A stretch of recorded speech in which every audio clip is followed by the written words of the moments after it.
नमस्कार। News 18 JKLH का digital platform देख रहे हैं आप। मैं हूं आपके साथ प्रिया शर्मा। पड़ोसी देश पाकिस्तान में कुछ भी ठीक नहीं है। राजनीतिक मोर्चे से लेकर सेना और सुरक्षा के स्तर तक भी हालात ऐसे हैं कि बताने की जरूरत नहीं। जहां राजनीतिक परिदृश्य में शहबाज शरीफ अपनी कुर्सी बचाने के लिए कुछ भी करने को तैयार है, वहीं पाकिस्तान में संवैधानिक रूप से सर्वे सर्वा बन चुके आसिम मुनीर ने अपनी अटैक वाली रणनीति लागू करनी शुरू कर दी है।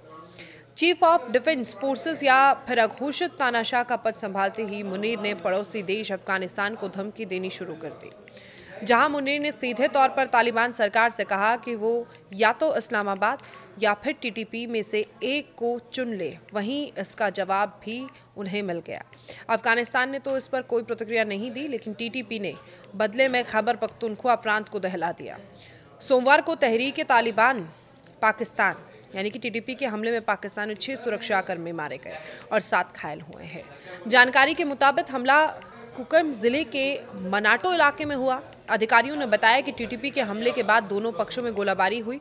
इसमें 6 सुरक्षाकर्मियों की मौत हो गई और 7 जख्मी हो गए। TTP के पाकिस्तानी सुरक्षा बलों पर किए गए हमले से इलाके में तनाव और बढ़ सकता है। हमला उस घटना के कुछ दिनों बाद हुआ जिसमें TTP ने एक सरकारी वाहन पर हमला कर 5 लोगों की हत्या कर दी थी।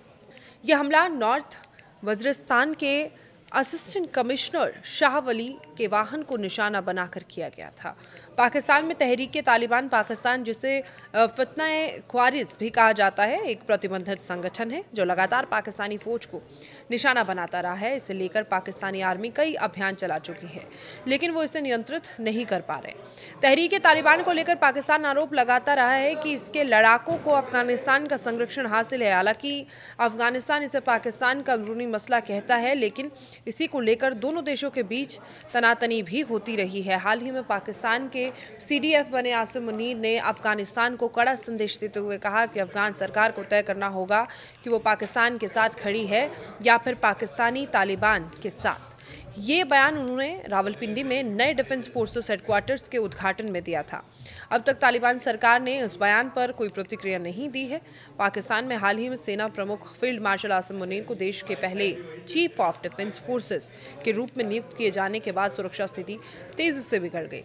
अपने नए पद की शुरुआत के मौके पर मुनीर ने अफगानिस्तान में सत्ता में बैठे तालिबान सरकार को साफ संदेश दिया कि उसे तय करना होगा कि वो पाकिस्तान के साथ खड़ा है या आतंकवादियों के पक्ष में रहेगा।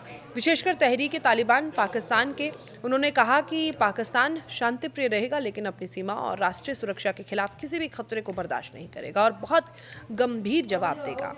ये संदेश अफगान तालिबान के लिए सीधे तौर पर धमकी की तरह लिया गया है। इसी के बीच TTP ने आसिम मुनीर को खुली चुनौती दी। पाकिस्तान के खैबर पख्तूनख्वा में TTP ने सुरक्षा बलों पर एक के बाद एक हमलों की लहर शुरू कर दी, जिसमें दर्जनों सुरक्षाकर्मियों की मौत हो गई और कई घायल हुए। इन ताबड़तोड़ हमलों को केवल एक हिंसक घटना नहीं बल्कि एक रणनीतिक संदेश के रूप में देखा जा सकता है। ये चुनौती है कि मुनीर और पाक सेना TTP के खिलाफ कितनी बुरी तरह से मुकाबला करेंगे। TTP के बढ़ते हमलों ने KP प्रांत के लोगों में डर और असुरक्षा फैला दी है, जिसमें वहां के नागरिक और सुरक्षात्मक स्थिति दोनों प्रभावित हो रही हैं। इस आंदोलन को पाकिस्तान की आंतरिक सुरक्षा को गंभीर खतरा बताया जा रहा है और सरकार और सेना पर दबाव बढ़ रहा है कि वो जवाबी कार्रवाइयां तेज करें।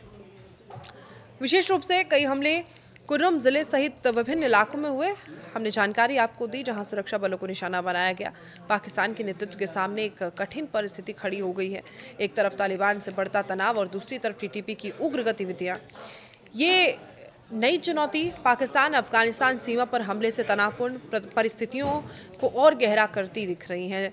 अगर हम निष्कर्ष निकालें तो मुनीर की तालिबान को धमकी देने की रणनीति ने न केवल अफगान पक्ष के साथ संबंधों में तनाव बढ़ाया है, बल्कि पाकिस्तान के भीतर TTP जैसे उग्रवादी समूहों को भी सक्रिय रूप से हमला करने और चुनौती देने के लिए प्रेरित किया है, जिससे खैबर पख्तूनख्वा समेत सुरक्षित इलाकों में सुरक्षा संकट और ज़्यादा गहरा गया है। ऐसी तमाम खबरों के लिए आप हमारे चैनल को देखते रहिए, सब्सक्राइब कीजिए, कमेंट बॉक्स में कमेंट करके बताएं कि आपको हमारी खबर कैसी लगी। मुझे दीजिए इजाज़त। नमस्कार।